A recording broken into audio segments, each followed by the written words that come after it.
안녕하세요. 사사의 사람 사는 이야기. 오늘의 사연입니다. 안녕하세요. 전 현재 평범하게 직장을 다니고 있는 40대 한동석이라고 합니다. 저에게는 중학생 딸이 한 명 있고 아이의 엄마와는 이혼을 했습니다. 전처와는 12년 전에 결혼을 했는데요. 제 친구의 친구였던 전처는 보면 볼수록 호감이 가는 여자였습니다. 밝고 싹싹한 성격이라 어디 있어도 잘 어울리는 사람이었죠. 친구와 함께 어울려 다니며 점차 가까워졌던 전처와 저는 본격적인 연애를 하게 되었고 몇 년 후 우린 결혼까지 하게 되었죠. 그리고 1년 후 우리에게 사랑스러운 딸 유리라는 선물이 찾아왔습니다. 아이는 너무나도 사랑스러웠어요. 눈에 넣어도 아프지 않을 것 같았죠. 전 그런 유리와 아내를 위해서 정말 열심히 일했습니다. 유리를 남부럽지 않은 아이로 키우고 싶은 욕심이 있었거든요. 아내는 결혼 후 직장을 그만두고 아이를 키우는 데에만 전념했으니 우리 가족은 제 월급만으로 생활을 했죠. 가족을 경제적으로 책임져야 한다는 사실이 무겁게 느껴졌지만 가장이라면 응당 그래야 한다고 생각했습니다. 그러다 보니 제 퇴근 시간은 빠르면 8시, 늦으면 밤 10시였죠. 아내는 아이가 학교를 가기 전까지는 육아에만 전념했습니다. 아이가 어리니 집에서 하루 종일 아이를 돌보고 있었죠. 그러나 아내는 아이가 점점 자랄수록 가정에 소홀해졌습니다. 고학년이 되면서 학교와 학원을 다녀 집에 늦게 들어오는 유리 덕에 상대적으로 시간이 많아지니 친구들과 여기저기 어울려 다니기 시작한 거죠. 유리가 12살이 되던 해에는 아이가 학원을 다 마치고 돌아올 때쯤에서야 집에 들어오는 일이 많아졌습니다. 저는 내내 두고 보다가 결국 참지 못하고 아내에게 한 소리 했죠. 아내가 놀러 다니는 것을 나무라는 것이 아니었어요. 자식이 있다고 해서 학교에 있는 아이만을 생각하며 집에만 있을 필요는 없었으니까요. 그러나 저는 적어도 아직 초등학생인 유리에게 엄마의 빈자리를 느끼게 해서는 안 된다고 생각했습니다. 하지만 저의 말이 아내에게는 와닿지 않았는지 귀가 시간은 날이 갈수록 더 늦어졌습니다. 아이가 학원이 끝나는 시간과 제 귀가 시간을 넘어서는 것은 물론이고 심지어 자정을 넘어서 집에 돌아올 때도 종종 있었죠. 저는 아내에게 화도 내보고 설득도 해보았습니다. 유리가 불쌍하지도 않느냐고요. 저 어린아이가 혼자 저녁을 먹지는 않게 해야 하는 것 아니냐며 집에 일찍 들어오라는 경고까지 했지만 아내의 늦은 귀가는 개선되지 않았습니다. 그러던 어느 날이었습니다. 그날도 여느 때와 다름없이 아내는 제가 퇴근을 하고 집으로 들어왔는데도 모습을 보이지 않았죠. 그런데 다녀오셨냐고 인사를 건네는 아이의 표정에서 뭔가 이상함을 느꼈습니다. 그런 딸이 걱정되어 저는 옷을 갈아입고 조심스레 아이의 방으로 갔죠. 이런저런 이야기를 하다가 오늘 무슨 일이 있었냐고 조심스럽게 물어보았습니다. 그랬더니 아이가 입을 떼더군요. 아빠, 엄마, 어쩌면 다른 아저씨 만나고 있을지도 몰라. 뭐? 유리야, 그게 무슨 소리야? 누가 그래? 친구 엄마들이 학원 앞에서 그랬어. 엄마, 그래서 집에 안 오는 거야? 아내의 불륜 사실에 당황스러운 기분이 드는 것도 잠시. 저는 베개에 얼굴을 파묻고 우는 아이를 조용히 안아주며 등을 토닥여 주었습니다. 딸에게 너무나도 미안해서 미칠 것만 같더군요. 아내의 불륜을 미리 눈치채지 못하고 아이가 이런 시선을 받게 한 제 잘못도 있으니까요. 학원 앞에서 제 엄마의 불륜 소식을 들은 아이의 마음이 어땠을지 상상조차 힘들었습니다. 그저 뜬 소문이라면 다행이겠지만 사실 아내의 행동은 제가 봐도 의심스러웠죠. 그래서 저는 아내의 불륜이 사실인지부터 조사해 보았습니다. 유리가 잘못 들은 것이거나 설사 제대로 들었다고 하더라도 엄마들 사이에서 떠도는 유언비어이기를 바랬습니다. 그러나 아내의 불륜 증거는 너무나도 쉽게 나오더군요. 온갖 더러운 애정 표현의 말이 오간 문자 메시지와 애칭으로 저장된 누군가의 번호는 어느 누가 보더라도 단번에 눈치챌 수 있을 정도였습니다. 혹시 몰라 자동차 블랙박스까지 확인해보니 더 이상 찾아볼 필요도 없어지더군요. 아내는 저에게 불륜을 숨길 생각조차 없었던 모양이었습니다. 보란듯이 집 근처에서 애정 행각을 하는 것은 물론이고 휴대폰 잠금 패턴도 바꾸지 않았거든요. 저는 곧장 증거들을 수집하여 아내에게 보여주었습니다. 다른 남자 만나고 다니는 거야? 아, 봤어? 뭐? 봤어? 불륜하고 다니느라 늦게까지 집도 안 들어온 거야? 당신도 알게 됐으니까 그냥 말할게. 맞아. 나 다른 남자 만나. 나 그 사람 사랑해. 돈도 많아서 선물도 많이 줘. 나 이제 아껴 쓰면서 사는 인생 그만하고 싶어. 그냥 우리 깔끔하게 이혼하자. 저는 당당한 아내의 태도에 할 말을 잃었습니다. 어떻게 아이까지 있는 사람이 저렇게 당당할 수가 있을까요? 아내의 불륜 상대도 가정이 있는 남자랍니다. 서로 이혼을 하고 같이 살기로 했다네요. 전 그런 아내의 얼굴을 더 이상은 보고 싶지 않았습니다. 더 이상 이 여자와 같이 살 필요도 없었어요. 물론 유리가 엄마를 잃는 것은 너무나도 가슴 아프지만 이런 여자를 엄마로 두느니 차라리 없는 것이 낫겠다는 생각이 들었습니다. 그렇게 저와 아내의 10년이 넘는 결혼 생활은 이렇게 허무하게 끝이 났습니다. 당연히 유리는 제가 키우기로 했죠. 아내가 만나는 사람은 돈이 많았나 봅니다. 그러니 아내가 재산 분할도 하지 않고 위자료 또한 넉넉히 챙겨주겠다고 큰 소리 칠 수 있었겠죠. 비용 문제는 잘 해결되었지만 딸에 대한 미안한 감정은 저 홀로 극복해야만 했습니다. 아내를 향한 저의 분한 마음을 저 아이의 엄마에 대한 그리움, 실망감과 비교할 수 있을까요? 전 이혼을 한 이후 아이에게 엄마의 모든 역할을 아빠가 다 할 수는 없겠지만 그 빈자리를 느끼게 하고 싶지 않아 최대한 노력했습니다. 우선 성과금은 적지만 업무량이 많지 않은 부서로 옮겼어요. 아이가 이제 6학년이 되어 손이 많이 가는 나이는 아니지만 아이와 시간을 최대한 많이 보내야겠다는 생각이 들었거든요. 엄마의 외도를 알게 된 아이의 상처를 치유할 충분한 시간이 필요했습니다. 함께 밥을 먹고 매일 있었던 이야기를 하기도 하고 재미있는 TV 프로그램을 웃으면서 보았죠.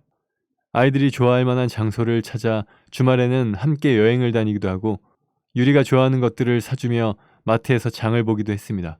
그러는 동안 유리는 단 한 번도 제 앞에서 엄마 이야기를 꺼내지 않았어요.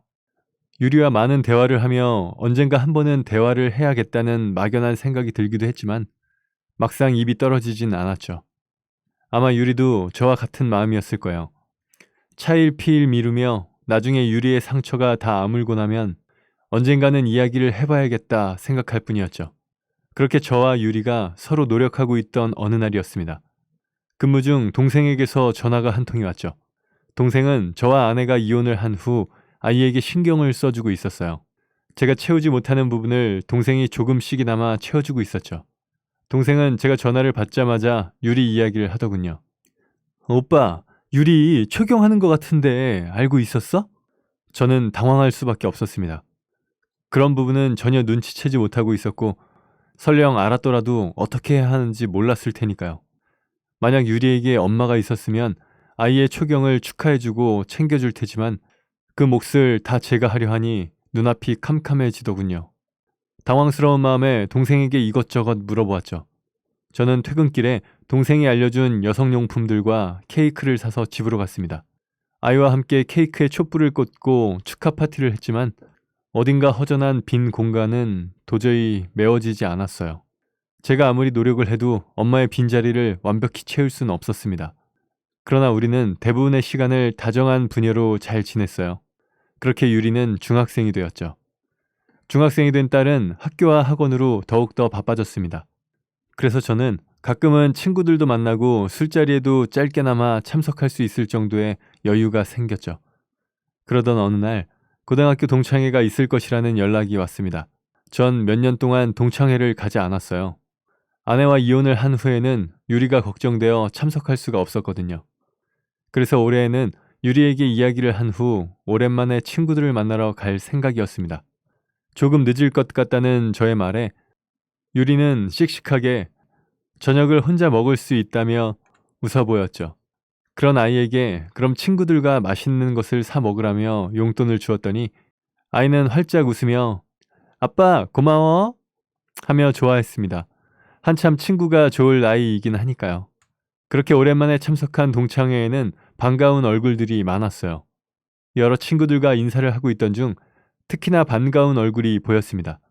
동서가 오랜만에 나왔네? 잘 지냈어? 저의 첫사랑이었던 지원이었죠. 학창시절 저의 옆자리에 앉았던 지원에게 알 수 없는 설렘을 느꼈던 저는 지원이를 짝사랑을 한 적도 있거든요. 지원아, 진짜 오랜만이다. 잘 지냈어? 그럼 잘 지냈지. 너는 왜 늙지를 않냐? 우리는 그렇게 옛날 이야기를 안주 삼아 술을 마셨습니다. 오랜만에 만나는 동창들과 이야기를 나누니 정말 기분이 좋더군요. 추억을 함께 공유하고 있는 친구들과의 대화 주제는 너무나도 다양했죠. 야, 너네 그 수학 선생님 기억나지? 엄청 엄하셨잖아.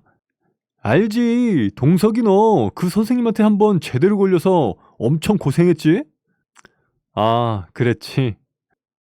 야, 그거 지연이 교과서 안 가져온 거 덮어주려다가 그런 거잖아. 저는 그날을 떠올리며 미소를 지었습니다. 한창 제가 지원이를 좋아하던 시절, 지원이가 수학 교과서를 가지고 오지 않았던 날이었습니다. 평소 무섭기로 유명했던 수학 선생님이었기에 지원이는 어쩔 줄 몰라 했고, 저는 지원이에게 제 교과서를 넘겨주었었죠. 지금 생각해보면 참 풋풋했던 시절인 것 같아 새삼 감탄했습니다. 그 순수했던 동석이는 어딜 갔느냐며 저를 놀려대기 시작하는 친구들과 한참 이런저런 이야기를 했네요. 그렇게 무서웠던 수학 선생님이 야자 시간에 국어 선생님과 함께 있는 것을 누가 보았다라는 이야기부터 수학여행에서 1등을 했던 춤을 다시 춰보라는 이야기까지 한참 동안 왁자지껄 예전 이야기를 하다가 지원이가 저에게 물었습니다. 동서가 너 결혼했지? 애도 있나? 음, 딸 중학생이야. 아내랑은 몇 년 전에 이혼했어. 아, 그래? 미안해. 아니야, 네가 뭐가 미안해. 3년이나 지났어. 괜찮아. 너는 결혼했어? 아니, 난 안 했지. 공부하다 보니까 늦어지네. 공부? 무슨 공부하는데? 아동 심리 쪽 공부했어. 근데 너무 오래 해버렸네. 저는 순간 집에 있는 유리가 생각이 났습니다. 지원에게 유리의 심리에 대해 묻고 싶은 것이 많았지만 동창들과 함께 다 같이 모인 자리이다 보니 어수선하기도 했고 집에서 기다리고 있는 유리가 생각나 먼저 귀가했죠. 그리고 다음날 저는 어제 하지 못했던 유리 이야기를 해보려고 지원이에게 연락을 했습니다. 지원이와 이런저런 메시지를 주고받는데 유리가 제 핸드폰 화면을 슬쩍 보더니 저에게 잘해보라고 하더군요. 지원이가 설정해 놓은 프로필 사진을 언뜻 본 모양이더군요. 저는 아이에게 그런 것 아니라고 이야기했지만 유리는 그저 싱긋 웃기만 했습니다. 저는 지원이와 시간을 맞춰 따로 만나 유리 이야기를 했습니다. 아이가 제일 먼저 제 엄마의 불륜 사실을 알게 된 것과 지금껏 엄마의 이야기를 한 번도 꺼내지 않았던 사실까지 전부 다 말했죠. 유리가 엄마의 빈자리를 종종 느끼는 것 같아 걱정이 된다면서요. 그러자 지원이는 한참을 생각하더니 본인이 유리를 직접 한번 만나보는 게 좋겠다고 하더군요. 갑자기 만나는 것은 아이가 부담스러워할 수 있으니 최대한 자연스럽게 자리를 만들어 보기로 했습니다. 그래서 저는 다른 동창 부부와 함께 지원이를 집으로 초대했어요. 다행히 유리는 지원이와의 첫 만남에서부터 잘 맞는 듯 보였습니다. 서로 성격도 비슷한 것 같고 이야기도 잘 통하는 것 같았죠. 그렇게 유리와 친해진 지원이는 종종 우리 집으로 놀러 오기도 했고 유리와 밖에서 따로 만난 적도 있었습니다. 많은 시간을 보내며 유리와 깊은 이야기를 나눈 지원이는 저에게 유리에 대해 이야기해 주었죠. 생각이 정말 깊고 착한 아이라고 하더군요. 아이는 자신이 받은 상처보다 아빠가 받았을 상처를 더 걱정하고 있다고요. 저는 그런 유리가 너무 대견하면서도 미안해서 가슴이 아렸습니다. 그렇게 유리는 지원이를 만나면서 간접적으로 상담을 받았어요. 그리고 지원이와 만나게 된 지 6개월이 넘어가자 아이는 예전보다 한층 더 밝아져 있었죠. 지원이를 만나기 전에도 유리는 딱히 어두운 아이는 아니었어요. 그러나 지금 유리를 보니 원래 이렇게 밝은 아이였구나 싶더군요. 그러던 어느 날이었습니다. 저는 퇴근을 하고 요즘 부쩍 밝아진 유리를 생각하며 기분 좋게 집으로 돌아갔죠. 그런데 그날 저를 맞이하는 유리의 표정이 좋지 않았습니다. 그 표정을 보고 있으니 문득 아이가 엄마의 불륜 사실을 들었던 그날이 생각나서 두려워졌어요. 그때처럼 아이가 무슨 안 좋은 이야기를 들은 것은 아닐까 싶어 무슨 일 있느냐고 물었죠. 대화를 시도하자 피곤하다 하며 먼저 자겠다고 하는 유리에게 묻고 싶은 것은 정말 많지만 일단은 혼자 쉬게 두었습니다. 사춘기가 온 것인가?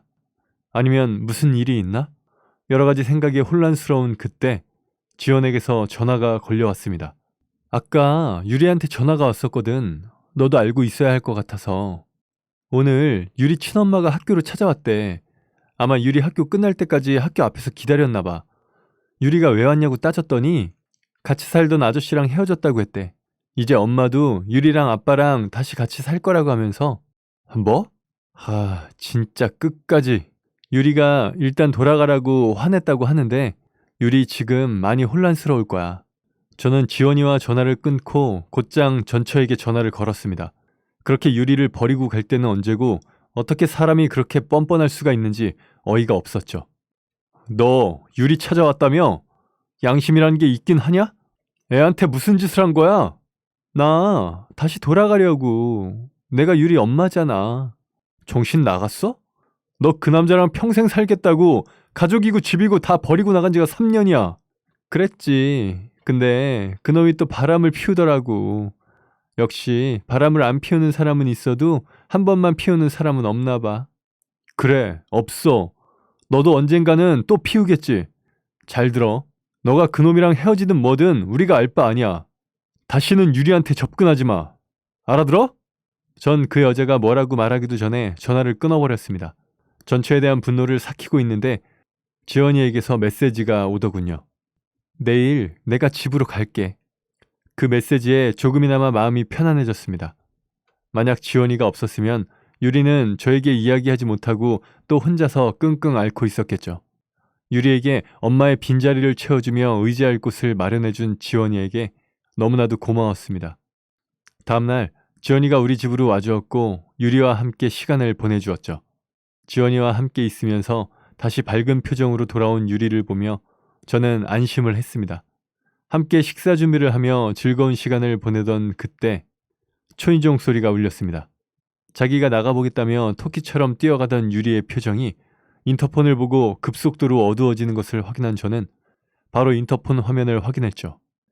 거기엔 다름 아닌 유리 친엄마가 문 앞에 서 있더군요. 저는 바로 현관문 밖으로 나가 비밀번호를 치려는 전처를 막아섰습니다. 네가 지금 어디라고 여기를 와? 당장 안 가? 내가 내 딸 보러 오겠다는데 뭐가 문제야? 유리야, 엄마 왔어. 기어코 집 안으로 들어오겠다는 전처와 신랑이 하던 중에 현관문이 열렸습니다. 엄마를 경멸스럽게 쳐다보는 유리와 그런 아이의 손을 꼭 잡고 있는 지원이었죠. 지원을 본 전처는 놀라는 표정을 지었습니다. 나 이제 새엄마 생겼어. 그러니까 제발 가. 더 이상 유리한테 상처 주지 마세요. 당신 없어도 제가 잘 돌봐줄 수 있어요. 그러니 유리를 위해서라도 다시는 찾아오지 마세요. 집안에서 여자가 나올 것이라고는 생각하지 못했는지 전처는 매우 당황한 듯 보였습니다. 그러더니 다시 오겠다는 말을 남기고는 그대로 돌아갔습니다. 뒤돌아가는 전처의 뒷모습이 완전히 사라지는 것을 확인하고서야 저는 안도의 한숨을 쉬었어요. 아줌마, 멋대로 새엄마라고 해서 죄송해요. 저도 모르게. 아니야, 유리야. 괜찮아. 아주 잘했어. 거실에서 이야기하는 지원과 유리의 이야기가 현관까지 들렸습니다. 그 대화를 듣고 있으니 갑자기 울컥하는 마음이 들더군요. 그렇게 마저 식사 자리를 갖고 지원이는 다시 집으로 돌아갔습니다. 자고 가라는 유리의 말에 당황한 우리는 잠시 동안 눈을 마주쳤지만 집에 가야 한다는 지원의 말에 왜인지 모를 아쉬운 마음도 들었던 것 같았어요. 그날 밤 저는 지원이에게 고맙다는 인사가 담긴 메시지를 보내며 자리에 누웠죠. 이렇게 유리의 일로 자주 만나다 보니 지연이에 대한 감정이 점점 헷갈리기 시작했어요. 아이의 상처를 감싸주고 보듬어준 친구에 대한 고마움인 것 같다가도 그런 지연이에게 이성으로서의 호감이 갔던 것도 사실이었습니다. 그렇게 지연에 대한 생각으로 머리가 복잡하기를 며칠 유리가 저에게 다가와 이야기했습니다. 아빠, 지연이 아줌마 생각해? 아니야. 아빠가 지연이 아줌마 생각을 왜 해? 뭔가 표정이 지연이 아줌마 이야기할 때 표정인데? 뭐가 달라? 아빠, 아줌마 이야기할 때 특유의 빙그레하는 표정이 있어. 기가 막히게 저의 생각을 알아맞히는 아이가 신기하면서도 저에게 그런 차이가 있다는 사실에 새삼 놀랐었죠. 아빠, 그리고 이건 비밀인데 아줌마도 아빠 좋아한다고 했어. 저는 유리의 말에 순간 심장이 내려앉는 것 같았습니다. 딸아이 앞에서는 아무렇지 않은 척했지만 빨라지는 심장 박동과 터질 것 같은 얼굴은 숨길 수가 없었죠. 얼굴이 빨개졌다며 저를 놀리는 아이를 애써 뒤로 하고 방으로 돌아왔어요. 그렇게 유리와 대화를 한 그 주 토요일, 지연이 다시 집으로 찾아왔습니다. 유리는 자꾸만 저에게 눈치를 주더군요. 저는 그런 아이 앞에서 부끄럽긴 하지만 저의 마음을 전해보기로 했죠. 무엇보다 아이가 전해준 지원의 마음이 진심이라고 믿었거든요. 지원아, 진짜 유리 엄마가 되어주면 안 될까? 너무 갑작스럽게 말한 게 아닌가 하고 걱정하는데 지연이는 이미 제 마음을 알고 있었다는 듯 자연스럽게 말하더군요. 왜? 유리가 나 좋아해서? 아니, 내가 널 좋아해서. 지연아, 나랑 결혼해 줄래? 잠시 생각을 하던 지연이 대답해 주었습니다. 그래, 좋아. 그렇게 저는 지연이에게 프로포즈를 했습니다. 유리는 무드 없이 딸 앞에서 청혼을 하냐며 저에게 타박을 주었지만 우리는 그렇게 가족이 되었죠. 나중에 알게 된 이야기지만 유리는 지원이에게 몇 번 아빠를 어떻게 생각하냐고 물었답니다. 아빠가 아줌마 좋아한다고 하면서 말이죠. 그리고 3개월 후 우리는 결혼을 했습니다. 원래 식은 올리지 않으려고 했지만 지원이의 웨딩드레스 입은 모습을 보고 싶다는 유리의 말에 우리는 식을 올리기로 했어요. 그리고 신혼여행은 유리와 함께 셋이서 갔습니다. 지금은 새로운 보금자리로 이사를 해 잘 지내고 있습니다. 전처와 이혼을 하면서 나름 유리에게 최선을 다했지만 채워지지 않았던 그 자리를 지금은 아내 지원이가 너무나도 잘 채워주고 있습니다. 물론 저의 사랑스러운 부인의 자리 또한 채워주고 있죠. 저는 앞으로도 소중한 제 딸아이와 사랑스러운 아내를 위해 열심히 살아갈 것입니다. 상처가 깊었지만 조금씩 치유하고 있는 딸 유리와 그런 유리를 친딸처럼 사랑해주는 아내 지원이를 위해서라면 그 어떠한 일도 해낼 것 같아요. 긴 글 읽어주셔서 감사합니다. 네, 오늘 사연은 여기까지입니다. 사람 사는 이야기 채널 구독과 좋아요, 알람 설정 부탁드립니다. 감사합니다.